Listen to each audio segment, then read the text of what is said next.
102.0 และ 89.25 เมกะเฮิรตซ์สถานีวิทยุพระพุทธศาสนาจังหวัดเชียงรายกระจายเสียงในระบบคลื่นความถี่ FM 99.50 เมกะเฮิรตซ์สถานีวิทยุพระพุทธศาสนาท้องถิ่นจังหวัดเชียงใหม่คลื่นพระพุทธศาสนาและจริยธรรมกระจายเสียงในระบบคลื่นความถี่ FM 96 เมกะเฮิรตซ์และสถานีวิทยุบริการสาธารณะวิทยุ CM77 วิทยุอินเทอร์เน็ตล้านนากระจายเสียงในระบบคลื่นความถี่ FM 97.5 เมกะเฮิรตซ์ตลอดจนวิทยุชุมชนเสียงต่ำสายหอกระจายข่าวตามวัดวาอารามตามหมู่บ้านต่างๆพร้อมกันนี้เจริญสุขเจริญปอนสาธุชนญาติโยมที่ได้ติดตามรับฟังรับชมต่างเฟซบุ๊กเฟซไลฟ์ต่างเว็บไซต์ต่างๆอยู่ในเวลานี้รายการนี้ดำเนินโดยกล่าวกับผมอาตมภาพพระครูวิสิทธิ์ศรีลาภรณ์เจ้าคณะตำบลป่าแดดเจ้าอาวาสวัดวังสิงห์คำตำบลป่าแดดอำเภอเมืองเชียงใหม่จังหวัดเชียงใหม่เป็นผู้ดำเนินรายการก็น้อมนำเอาธรรมะในรายการชื่อมรดกธรรมกับเมืองก็คือน้อมนำเอาธรรมะแบบปืนเมืองเหนือปืนบ้านล้านนารักษาหีดหอยมรดกธรรมกับเมืองรักษากำอู้กำจ๋าแบบปืนบ้านล้านนาเมืองเหนือเฮาเบื่อบ่ได้สูญหายนำมาเทศนาตลอดจนนำมาอุจาสู่ญาติโยมผู้ฟังก็เป็นประจำถึงวันเนอะเฮาได้พบได้ปะกันตั้งแต่เวลา6 โมงถึง7 โมงเจ้าโดยประมาณก็ได้นำเสียงธรรมหรือว่าจะได้ยินเสียงธรรมจากตุลุงในวังเป็นประจำเจ้าฟังแล้วก็เก็บแกะกรไกเอาสารธรรมน้อมนำไปใช้ในการดำเนินชีวิตประจำวันเนอะลุกเนอลุกได้ละเนอลุกกันได้แล้ว6 โมงป่ายละเนอแสงเงินแสงทองจับขอบฟ้านกหนูกาไก่สิงสารสัตว์ออกเสาะว่าหากินแล้วมนุษย์เดินดินเฮาจะไปมัวหลับมัวนอนเนอลุกกันได้ตื่นกันได้แล้วลุกมาก็ทำกิจวัตรส่วนตัวอาบน้ำอาบท่าแล้วก็ไหว้พระนบธรรมนึกถึงกุลพระรัตนตรัยกุลป่อกุลแม่กุลครูบาอุปชาจารย์เตปาอาหักทำจิตใจฮื้อสดใสผ่องแผ้วหมดจดสดใสจากนั้นก็นั่งจิบกาแฟกันอย่างกาสักเล็กน้อยหวนคิดพิจารณาในรอบวันที่ผ่านมาหรือหลายวันที่ผ่านมามีอันยังอันใดพ้องที่มันติดมันขัดมันขาดตกบกพร่องอันไหนที่ควรจะซ่อมจะแซมก็คิดแล้วก็เอาไปแก้ไขเป็นการวางแผนการดำเนินงานดำเนินชีวิตของเฮาเป็นวันหูจักนึกคิดหูจักแก้ไขในสิ่งที่มันขาดตกบกพร่องเสริมเติมเพิ่มความดีเข้าไปเรื่อยๆก็จะทำให้การปฏิบัติกิจต่างๆของเฮาประสบความสำเร็จสำฤทธิ์ผลลุล่วงไปด้วยดีตรงกันข้ามตื่นขวายเขาลุกปุบปับบ่ได้คิดบ่ได้วางแผนในที่จะทำงานในแต่ละวันก็จึงทำให้เหน็ดเหนื่อยก็เดี๋ยวก็เป็นงานค้างอันนั้นก็ไปแล้วอันนี้ก็ไม่ได้ทำบ่นปีนังก็ทำให้เกิดความเครียดเพราะฉะนั้นหลักธรรมคำสอนขององค์พระสัมมาสัมพุทธเจ้ากำอู้กำจ๋าของนักปราชญ์ราชบัณฑิตครูบาอาจารย์ผู้รู้ที่เปิ้นได้นำมาอู้มาจ๋า ล้วนแล้วแต่เป็นสาระเป็นแก่นสารเนอะฝากไว้กับทุกท่านนำไปคิดนำไปพิจารณาเอาไปใช้ในการดำเนินกิจต่างๆในชีวิตประจำวันตุลุงได้นำเอาธรรมเทศนาปืนเมืองเหนือเรื่องคันธนะมาเทศฮือญาติโยมทั้งหลายก็ผ่านไปหลายผูกหลายตอนแล้วเนาะแต่ว่าก็มาถึงผูกทวนที่8ตอนที่1ปนไปวันนี้ก็มาฟังกันต่อเรื่องราวของคันธนะภัยร้อยก่อเกวียนร้อยเล่มในผูกที่8ตอนที่1ที่ผ่านไปนั่นหลังจากที่องค์พระภูมิพระภาคเจ้าถึงในขณะนั้นบำเพ็ญในด้านการบำเพ็ญบรมโพธิสมภารปางเมื่อเกิดมาเป็นโพธิสัตว์เจ้าเป็นคันธนะก็ได้ปฏิบัติกิจต่างๆ อย่างในตอนตะวานี้หลังจากที่ได้ออกไปติดตามไปเสาะหาป้อโดยความกตัญญูกตเวทิตาธรรมเกิดมายังบัดนั้นบ่เคยได้หันแน่ป้อเป็นคนจะได้มีลักษณะจะได้บ่ฮู้ก็เลย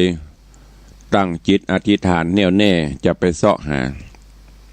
อันเนี้ยญาติโยมทั้งหลายถ้าเฮาพอทีวีเฮาหันในทีวีก็จะเหมือนอันเนี้ยบางคนป่อเป็นเจ้าต่างประเทศหรือแม่เป็นเจ้าต่างประเทศลูกเกิดมาบ่เคยหันก็โดยความวิริยะโดยความเปลี่ยนโดยความกตัญญูเสาะแสวงหาว่าป่ออยู่ที่ไหนโดยมีกระหู้พาย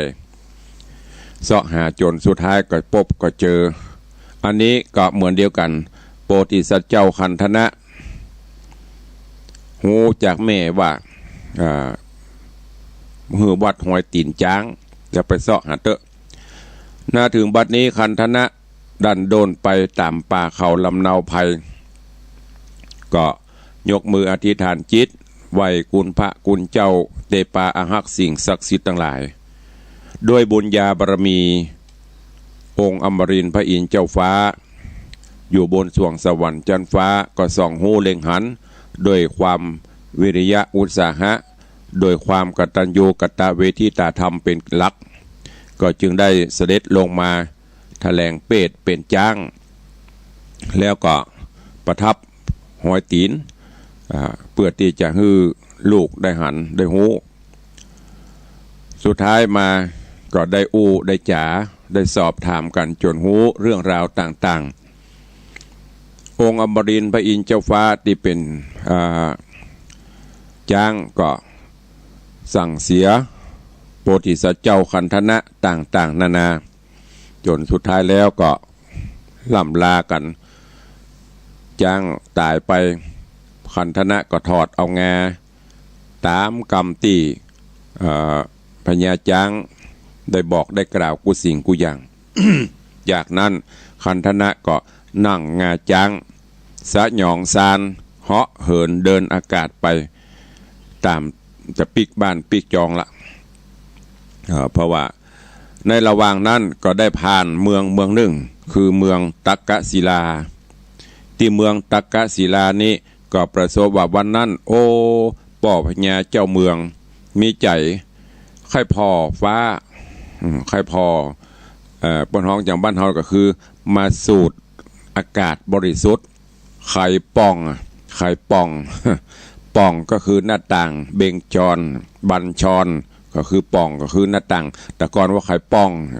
คือมันป่องมันผิวไข่ป่องไข่ประตูออกมาอยู่ที่จานหรือว่าระเบียงเงียนพอไปโหอันนั้นไอ้อย่างเนี่ยลอยมองลงโอ้เป็นว่าเป็นหันโคนก็อย่างการไหลผ่านไปแทนที่พญาจะพินิจเป็นสัมโพธรรมะว่าไผ่มาก่ายบนหัวบนเก้าอีโคตรเลยใจเสนาอมาตย์ไปเสาะพอแล้วมันเป็นไอ้หยังมันเป็นไผ่เนี่ยก่ายบนหัวเขาเนี่ยว่าจะตกใส่หัวเนี่ยมันล่วงล้ำเข้ามาอย่างนี้สั่งเสนาอมาตย์ไปเสาะไปพอมันเป็นไผ่ผู้ใดแล้วก็มีอาจญาตกใส่ไว้คนให้เสาะหามไม่ได้ก็จะมีโทษแต่ว่าเทศนามาถึงที่นี่ เวลาหมดเวลาวันนี้ฟังกันต่อว่าเรื่องราวของคันธนะภัยร้อยก่อเกวียนร้อยเล่มจักเป็นจะใดเจิญสาธุชนญาติโยมผู้ฟังทุกท่านติดตามรับฟังพระธรรมเทศนาปื้นเมืองเหนือเรื่องคันธนะในผูกที่8ตอนที่2ณโอกาสบัดนี้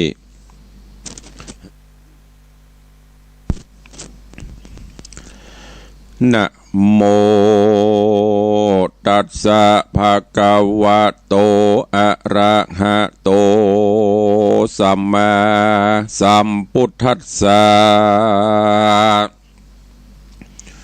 สาธุโบฟังลาโสตุจันนาสัพปุริสะตังหลายดังยิ่งและใจมวลหมู่ที่ได้ทาอยู่ดาฟังยังรสธรรมเทศนาคันธนะภัยร้อยก่อเกวียนร้อยเล่มลำดับมาแทมแล้วเล่าถึงผูกตวนที่8ตอนที่2แล้วเนื้อเจ้าขอเจิญศรัทธาดังหลายหนุ่มเท่าจุงตั้งใจเล่าติดตามทาดาฟังต่อไปนานี้แหละนาตาในกาลานั้นใส่แม่เพิ่งใหญ่และต่อแตนที่เฝ้าแน่ตัวเจ้าตัวใหญ่เต้านกจิงจอกก็บินออกกวางแงมันออกมาคบไล่เขาอยู่บ่ใดสักคนก็โยกรีปนคืนกว่าพ่องหนีเข้าป่าดงไพรพร่องหนีไกลหลีกลี่พ่องก็ซ่อนหนีตามดงพ่องก็ซ่อนปงป่าไม้พ่องก็ขึ้นไปดอยผาบ่คืนแม่สักผู้ป่าก้อนอยู่ตามป่าบ่สอดลาบมาเมืองย้อนว่าเคืองและกลัวเจ้าเหนือหัวพญาตกศิลาเจ้าฟ้าจักมาคาเข้าตายลวดกลับกลายเป็นยางพ่องเป็นก้างวอกลิงพ่องเป็นขินแมวมูเซอร์มาถึงกาลบัดนี้แลนาโสราจาอันว่าพญาตกศิลาบ่หันเสนามวลหมู่อมาตย์กู้ต่างตามีว่าจะเดือดไม่ว่าสูงเงาใบตำตูตำตา ข้าศึกมาเดียวผู้เดียวแต่สูป้อยเก็บบ่ได้พญามีใจหัดหาวใจแห่งเต้าปานไฟจริงเรียกคนนายที่เก่งกล้ามาพร้อมนา6 คนแล้วเนลมิตนบ่จาฮือมีกาญาใหญ่มีมือได้เป็นปานแล้วป้ากันซะย่องคืนฟ้าเร็วปันเพื่อจักไปฟันฟาดคาหือความนาสู่ต่างตายเขาตั้งลาจุผู้โหห้องอยู่สะเศร้าดังสนันดาวเวหาตาในกาลานอนใส่แม่เพิ่งก็ได้ออกมาจากวังงาวิเศษมีฤทธิเดชนำนาไล่ขบโยธาอาจกราโจนวายนาคืนสู่ในที่อยู่ปุรีก็มีหันและนาเมื่อนานพญาตกศิลาเต้าก็มาพิจารณาตามพญาตนว่าไอ้นี่นามันจักมีของดีวิเศษหรือสัตรเพศอันใด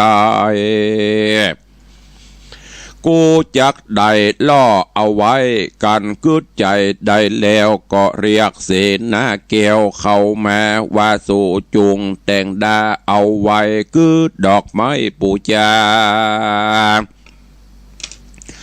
และปัญนาการของ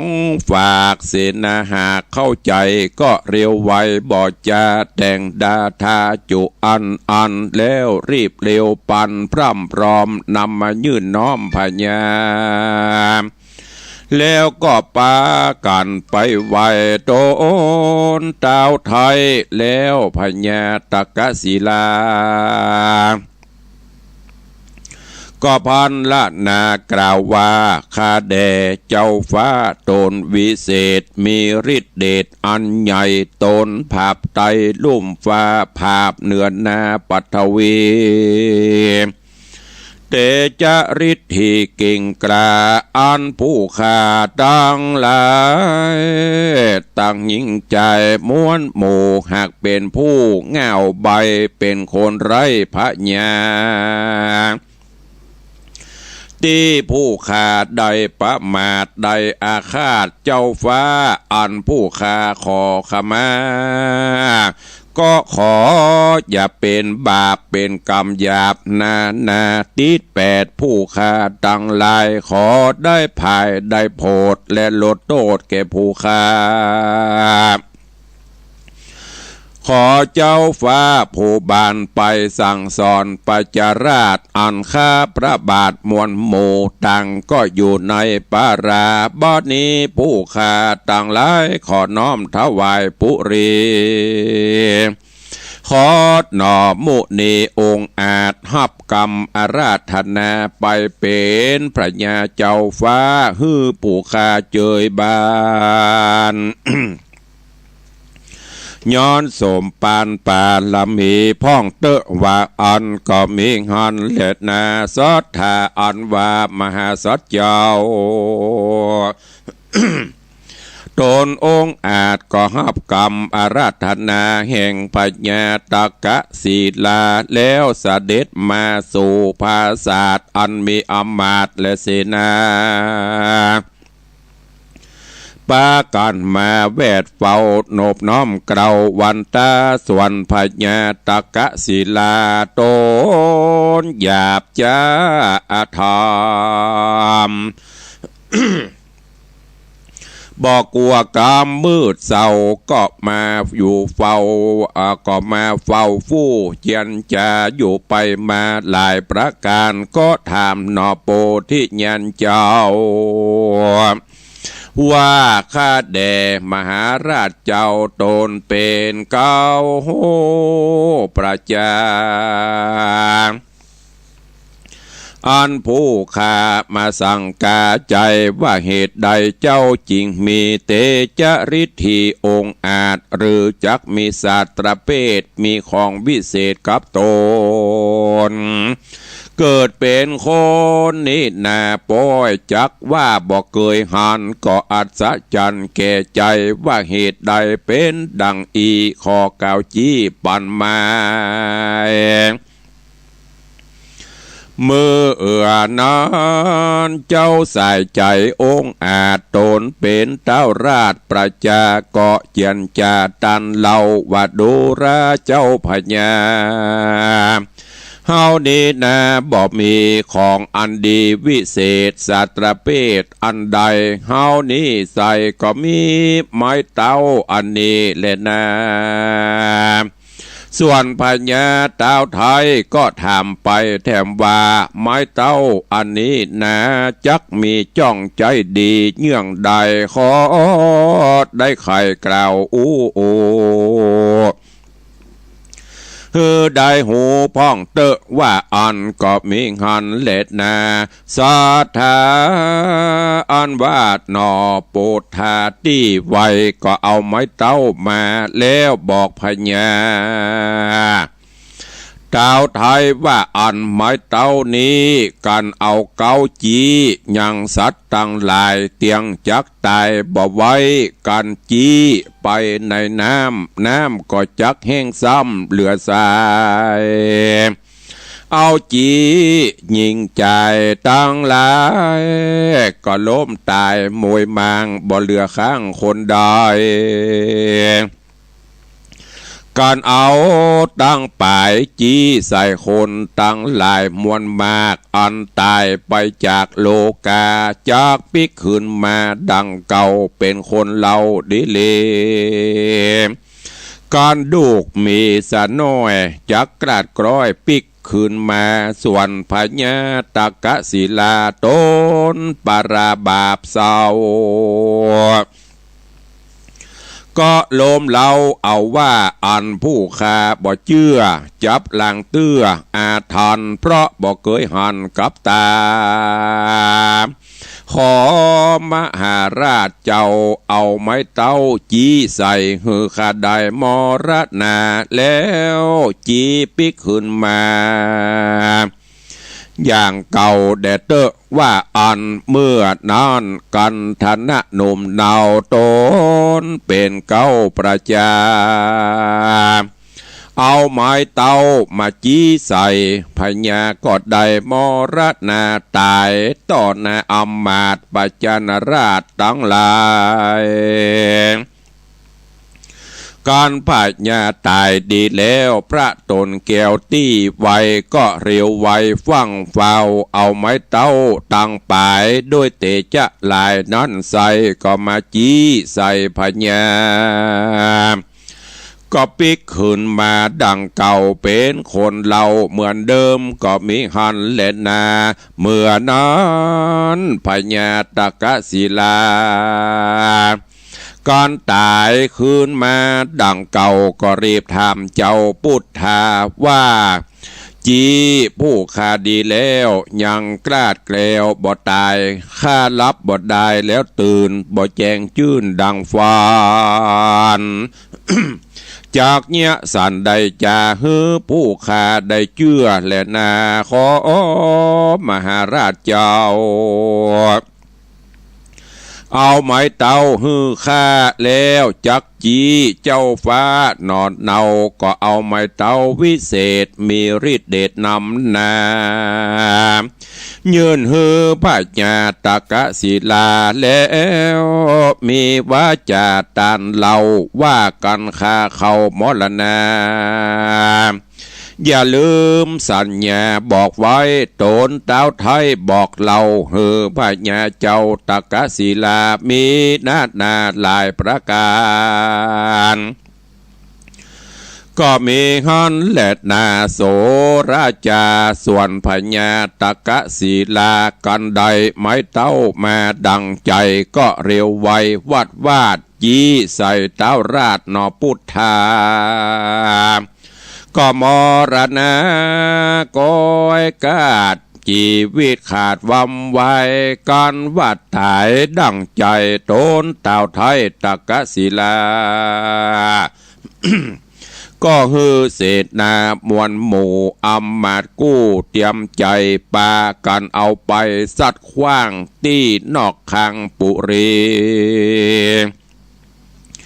ส่วนซากพระมุนีนอดเนาก็เปื่อยก็บ่เปื่อยเน่าไปไหนแล้วก็ได้กายเกิดเป็นเต้นคำเลิศเดือลายคนยิ่งใจมวนหมู่กันว่ากายซากศพไปก็เจ็บไข้ได้พญาติบ่ได้ขาดสักคนก็มีขันและนาตัดสมาสาทะโวดุราสัพปุริสะตั้งหลายตั้งยิ่งใจหนุ่มเทาที่ได้ปากันเล่าฟังธรรมใจกว่ากรรมฮึกหยาบคือว่าบาปนาจุงจักดาจำไว้เอาเป็นหมายใต้สองต่างไปว่ากันผู้ใดลาสากับตันหาตัวกลาเตี้ยงความนามรณาอันพระญามัจจุราชตัวองค์อาจเข้มกล้าย่อมจักฆ่าสัตว์ตั้งหลายฮือได้ตายบ่เว้นไว้ลางคนได้ตายหนุ่มเนา ยังบ่ตันยังไปตันแก่เท่าจะราลางคนนาตายเมื่อยตายใครลางคนได้ตายถูกฆ่าบางคนเกิดมาก็ตาย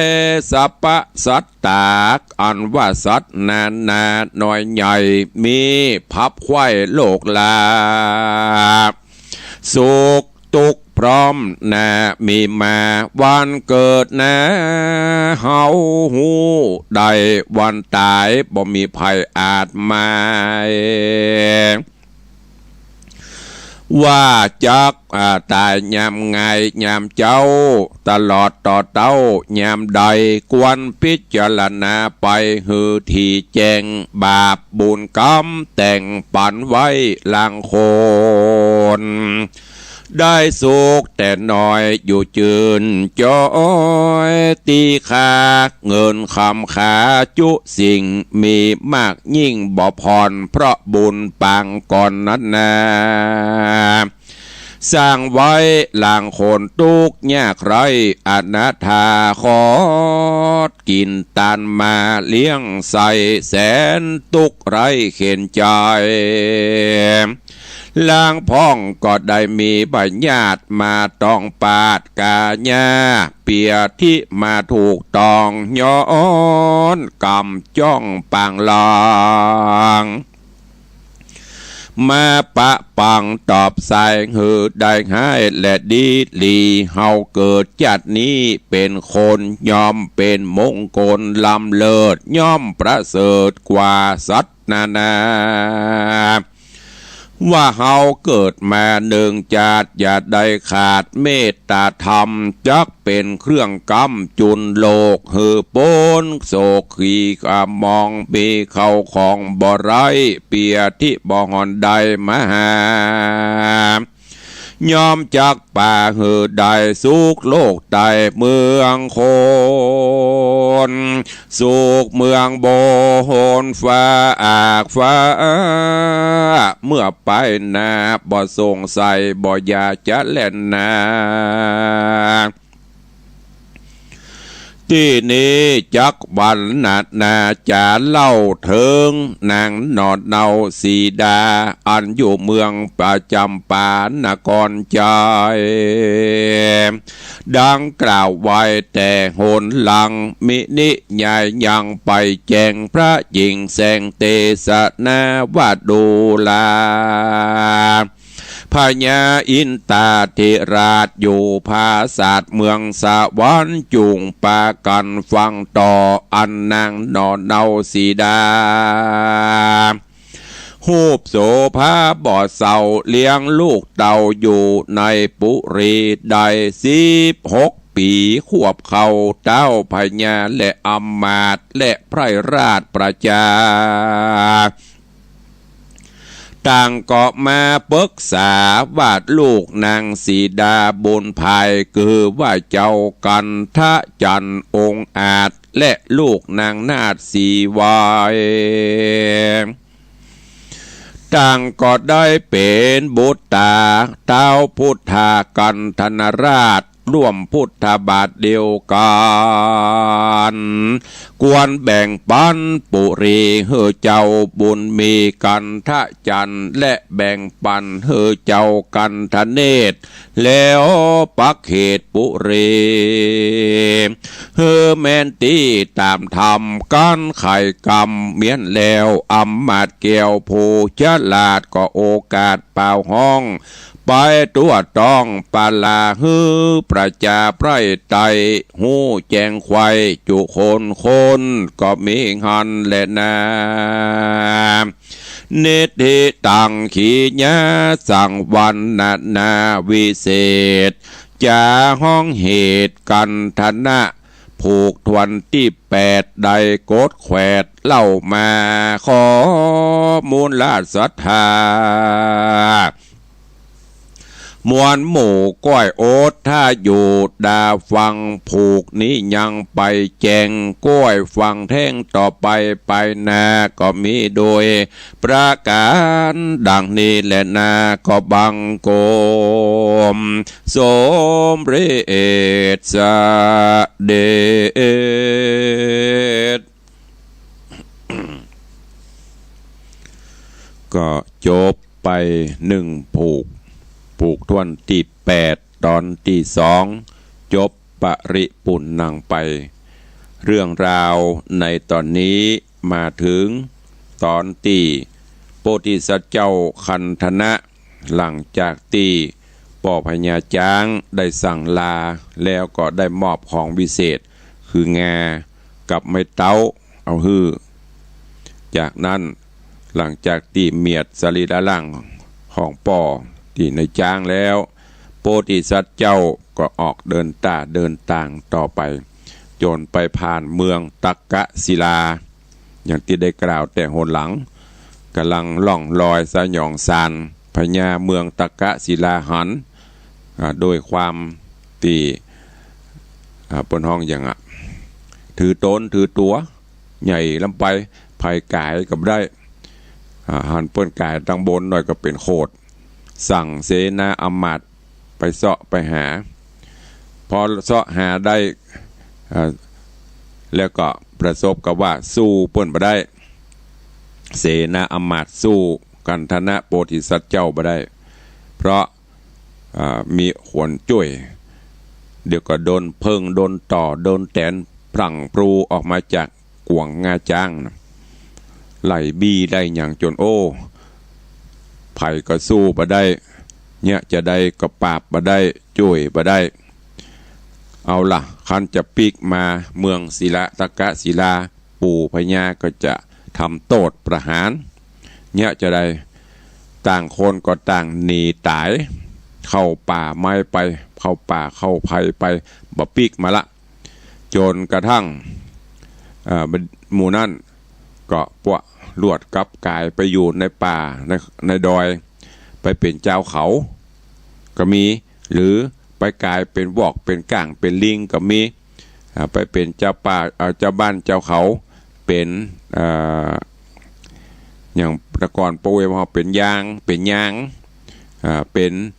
เผ่าเป็นขินเป็นมูเซอร์เป็นกะเลี่ยงมูเนี่ยมาจนถึงกาลบัดนี้อันนี้ที่ในธรรมเพิ่นว่าเนอะใจตุลุงว่านะ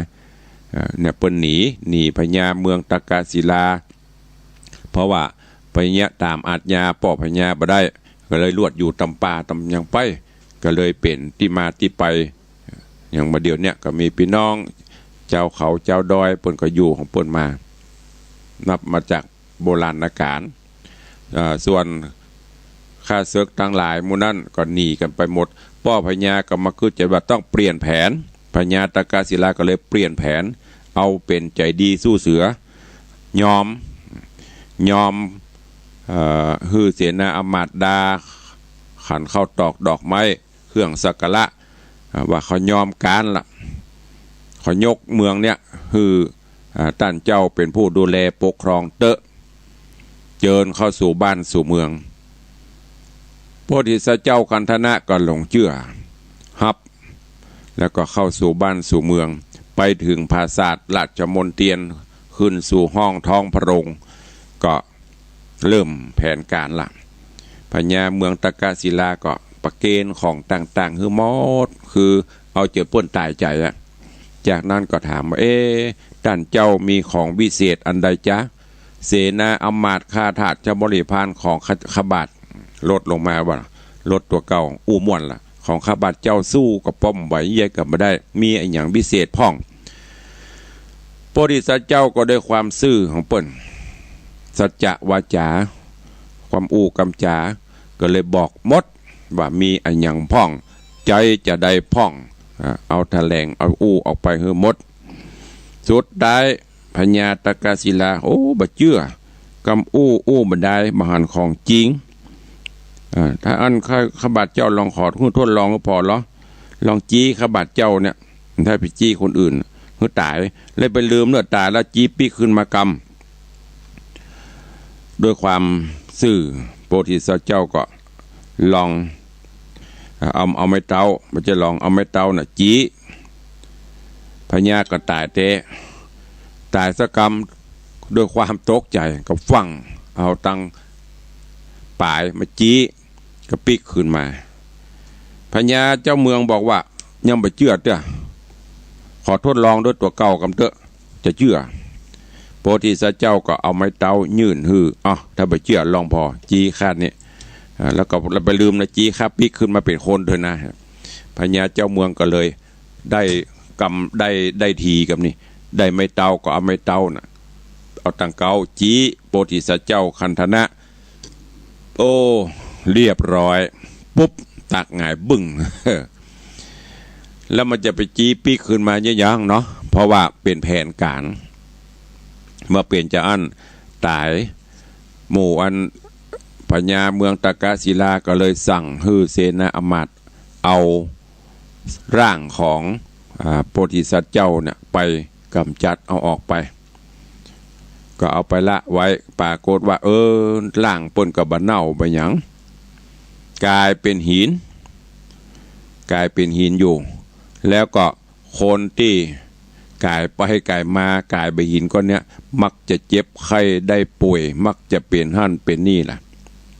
นี่ย้อนกล่าวไปถึงยังเมืองยังสีดาก็เลยตอนนั้นลูกก็ใหญ่ขึ้นมาอยู่กับลูกกับเต้า2 คนอายุ16-17ขึ้นมาแล้วเนาะหันว่าเหมาะสมเปิงควรละก็คือเจ้าอันกันธนะกันทจันทร์ซึ่งเป็นลูกของสีดาแล้วก็ลูกของสีไวเปิ้นก็เลยจะมาตกลงแบ่งฮื้อตึง2เนี่ยได้เป็นเจ้าบ้านเจ้าเมืองแตนป่อไปก่อนเพราะขาดพญาเจ้าเมืองขาดหัวมันอันตรายก็ปกเปล่าข่าวสารปกเปล่าข่าวสารเสนามาดผู้หลักผู้ใหญ่มาปรึกษากันเพื่อที่จะฮื้อตึง2ได้ครองเมืองแตนป่อไปพลางๆก่อนเรื่องราวจักเป็นจะได้ก้อยติดตามฟังกันเนอะญาติโยมทั้งหลายความโลภโลภะโทสะโมหะถ้ามันเกิดขึ้นกับไผ่ผู้ใดมันมืดเหมือนดั่งพญาตกศิลาเนี่ยเพราะกิเลสโลภะความโลภความโกรธความหลงเข้ามาก็เลยคิดแผนการต่างๆเพื่อที่จะได้ของได้อย่างตามที่ตัวเองปรารถนาโดยบ่นึกบ่คิดถึงความเดือดร้อนของผู้อื่นแล้วสุดท้ายมันจะจบลงจะได้คนอื่นที่เปิ้นได้รับความเดือดร้อนเปิ้นก็ต้องหาวิธีแก้กลับถ้าปิกเข้ามาหาตัวกรรมนี่มันได้ร้อยเต่าพันเต่าความเจ็บปวดเขาทำเพื่อเปิ้นก็มอกมาให้บดีแต่ถ้าเปิ้นได้ทำกลับโตตอบกลับกรรมนี่ก็น่าดูเรื่องราวจะเป็นจะได้ก้อยติดตามฟังกันในผูกต่อไปเนอะ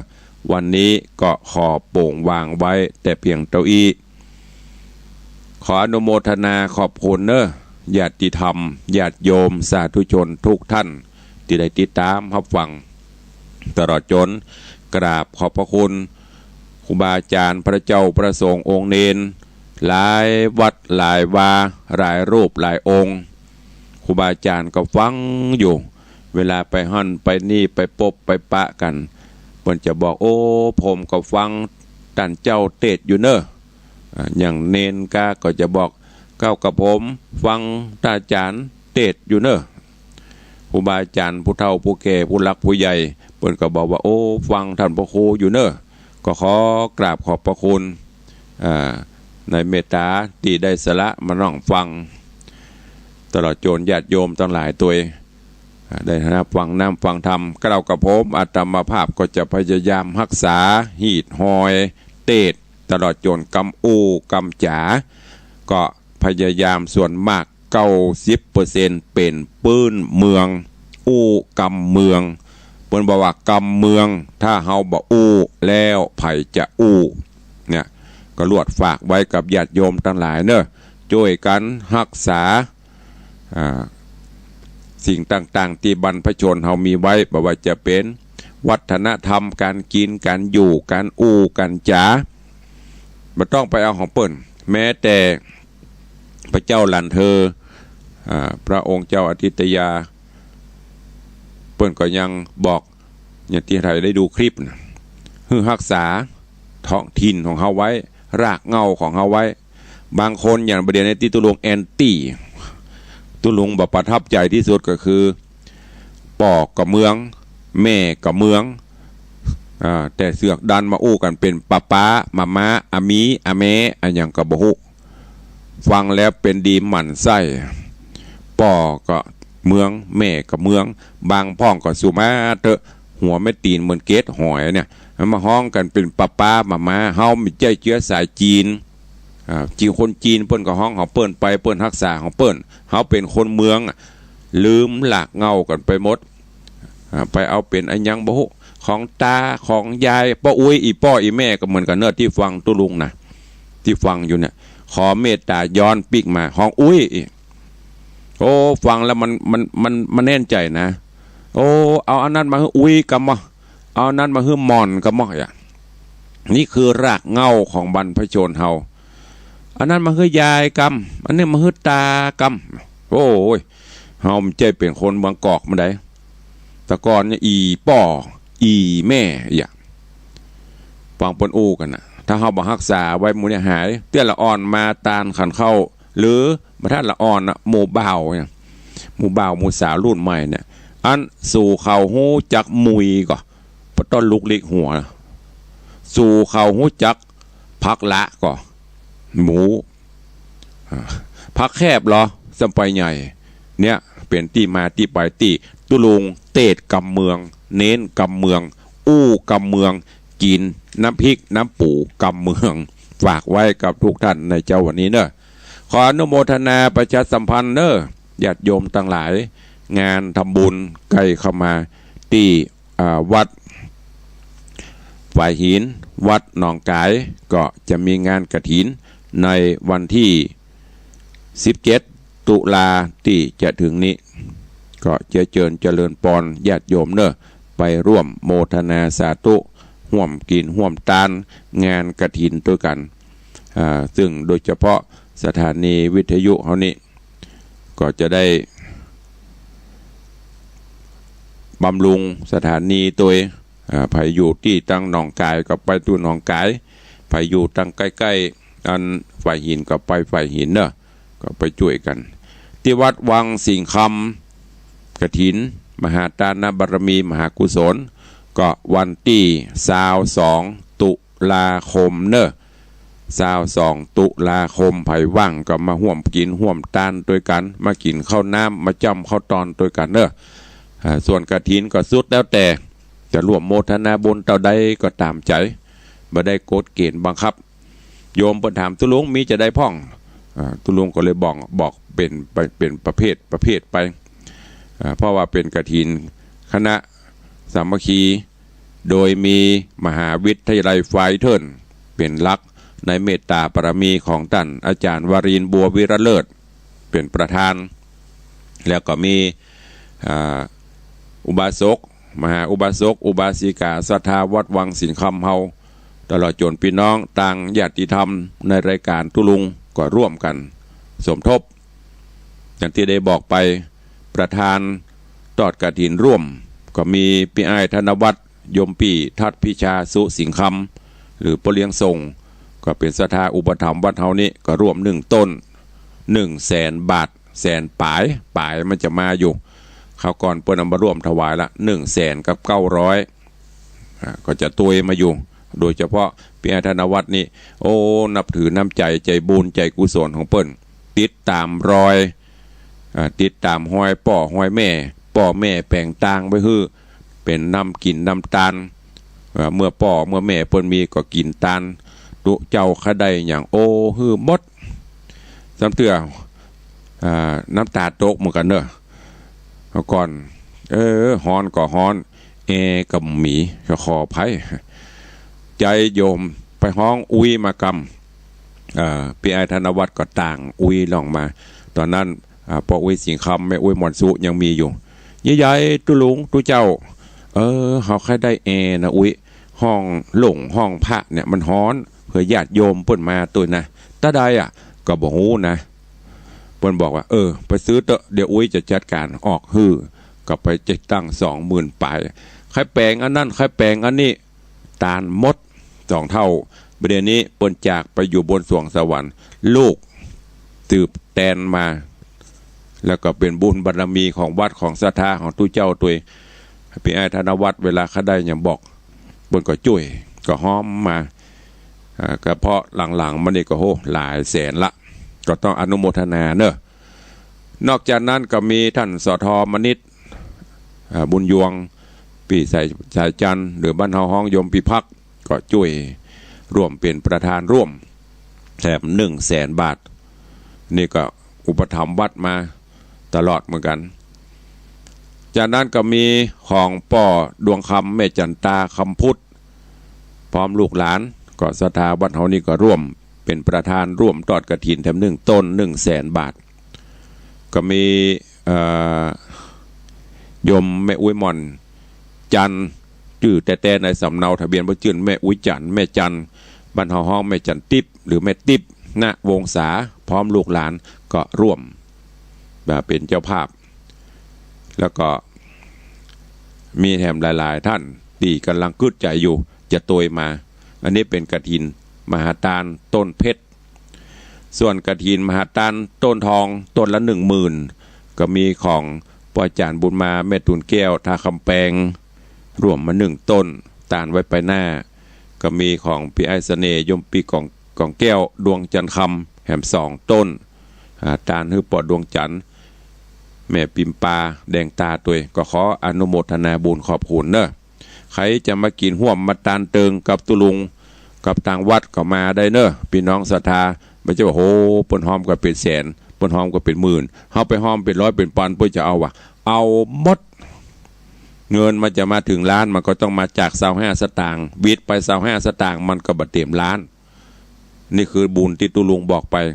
และญาติโยมสาธุชนแฟนคลับของตุลุงก็คงจะเคยฮู้การทำบุญศูนย์ตานบอกกันไปทำกันไปตามกำลังศรัทธามีนักก็ตานนักมีน้อยก็ตานน้อยบ่มีก็ยกมือ10 นิ้วใส่เกล้าใส่หัวอธิษฐานก็จะเป็นพละบุญตานแล้วจะไปหวงตานแล้วจะไปเสียดายเพิ่นบอกว่าบุญกุศลจะเกิดขึ้นก่อนที่จะตานคณะเมื่อตานแล้วก็ตานแล้วคือก่อนที่จะตานก็ตุลุงบอกบุญไปจิตเจตนามันดื่มบังเกิดอิ่มตุลุงวังสิงคำตุลุงในวังเปิ้นจะตานกฐินก็ไปเจตานทนตัวเปิ้นนะตานเพื่อวัดเพื่อว่าเพื่อพระศาสนาได้ยินเปิ้นละมีใจใครไปห่วมกินห่วมตานตัวเนี่ยบุญเกิดขึ้นละถ้าแบ่งเป็น100%ขึ้นมาละ25%พอถึงวันงานปากันโต๊ะแต่งดาจตุปัจจัยเครื่องทยตานเอามาตุลุงกำลังปั่นปอนฮือ อิ่มบุญได้มาแหม25 หรือ 30%พอตานและปิกไปอิ่มตนเบายงใจดีใจบานบ่คืดบ่ห่วงแล้ววันนี้ได้กินได้ตานแล้วม่วนอกม่วนใจอันเต็มร้อยเนี่ยบุญต้องหูตัวถ้ามีจิตมีใจแค่ตานนะที่หั่นก็กฐินบึดก็ซองกฐินก็เดี๋ยวก็บอกมานะบ่ต้องตานเนอะบ่ต้องตานเก็บไว้ซื้อกินเหียนั่นคือจิตเฮามันบ่บริสุทธิ์ละจิตบ่อยากจะตานตัวเปิ้นมอกคือมันป้นบ่ได้บ่ต้องตานอันเนี้ยตุลุงจะเน้นอย่างบอกจนทองแกะทองแกนจะถ้าจิตใจเฮาบริสุทธิ์พุทธพองตานไปบ่มีเปิ้นตานกฐินข้าไปดีข้าตานเนาะตานก็มีก็ขอยกมือ10 นิ้วโมทนาสาธุบุญเเปิ้นใดจะได้ก็ขอคือข้าเจ้าคือผมคือเฮาได้ส่วนเสี้ยวของเปิ้นพองอภิบาลรักษาก็จะเป็นบุญกุศลวันนี้จึงขอฝากฝังไว้เอาละเวลาหมดเวลาตุลุงบ่เปิดหน้าใหม่ละเพราะเปิดไปมันก็บ่มีไผโทรมา ก็เลยขอนำรายการจากญาติโยมศรัทธานาบุญไปก่อนจะไปลืมวันที่22บัดติดขัดการใดมาพบมาปะมาร่วมโมทนาบุญที่วัดวังสิงคำขอความสุขสวัสดีจุงบังเกิดมีกับสาธุชนญาติโยมทั้งหลายอยู่ดีมีสุข